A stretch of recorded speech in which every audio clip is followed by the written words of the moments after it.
بسم الله الرحمن الرحيم. الحمد لله رب العالمين، والعاقبة للمتقين، والصلاة والسلام على نبينا محمد وعلى آله وأصحابه أجمعين. أما بعد، فنتابع درسنا من بناء الأفعال. هناك بعض درس‌های خود را دوام می‌دهیم از کتاب صرف به نام بناء الأفعال. قال المصنف رحمه الله الباب الخامس.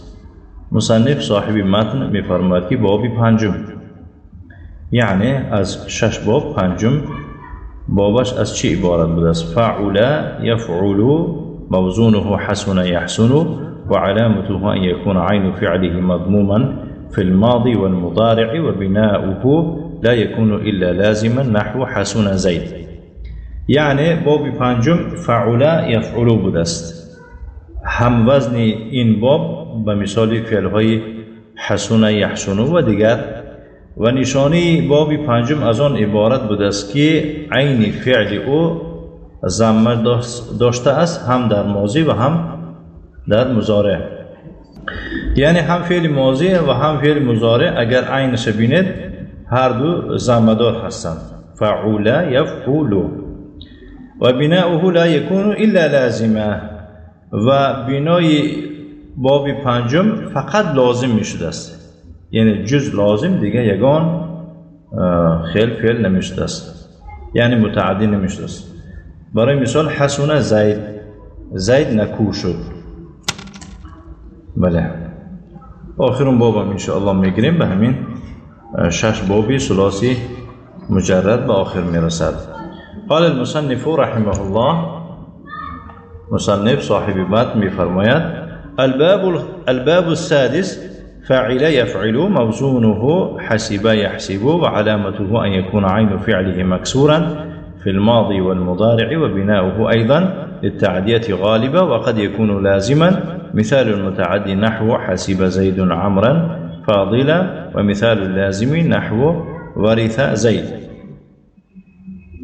باب ششم فاعل یفعل بوده است، هم وزن او حسب یحسب، و علامت باب ششم از آن عبارت بوده است که عین فعل این باب کسره داشته است، هم در فعل ماضی و هم در فعل مضارع. فعل ماضی زمانی گذشته را گویند، مضارع زمانی آینده و حال را گویند. فاعل یفعل. و بناؤه ایضا للتعدیه غالبه. و بنای باب ششم نیز غالبا، یعنی در بیشتر حالتها برای متعدی بوده است، مفعول طلب. و قد یکون لازمه، لازم هم می شود بعضا. مثال المتعدی نحو حسب زید عمرا فاضلا. مثال برای فعلی متعدی مفعول طلب، برای مثال میگم که زید بزرگ بودن عمرو را گمان کرد. زید بزرگ بودنی برتر بودنی عمرو را گمان کرد. حسیبه معنی گمان کردن، حساب کردن. و مثال لازم، مثال برای فعل لازم، یعنی که فعلی که فاعل دارد و مفعول ندارد و محتاج به مفعول نیست. ورث زید، این خطا است. ورث زید در قرآن آمده است متعدی بودن این. برای من یعنی که ورث زید فعلی لازم نیست، این خطا آمده است. بجای ورث زید باید نویسید که وثق زید، وثق زید ببکر، وثق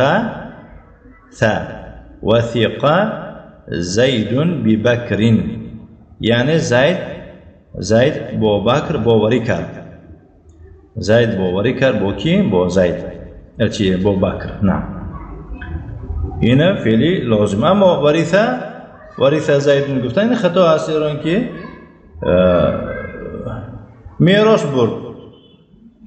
چی را برد؟ چخیلی که الله تعالی در قرآن در سوره نمل اگر بینید آیت 16 میفرماید که و ورث سلیمان داوود.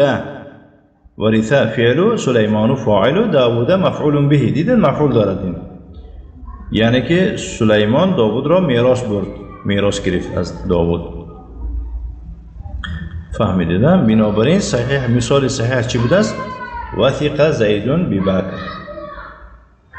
کفایت میکنه. و صلی الله و سلم علی نبینا محمد و علی آله و اصحابه و سلم تسلیما مزیدا و جزاکم الله خیرا و بارک الله فیکم.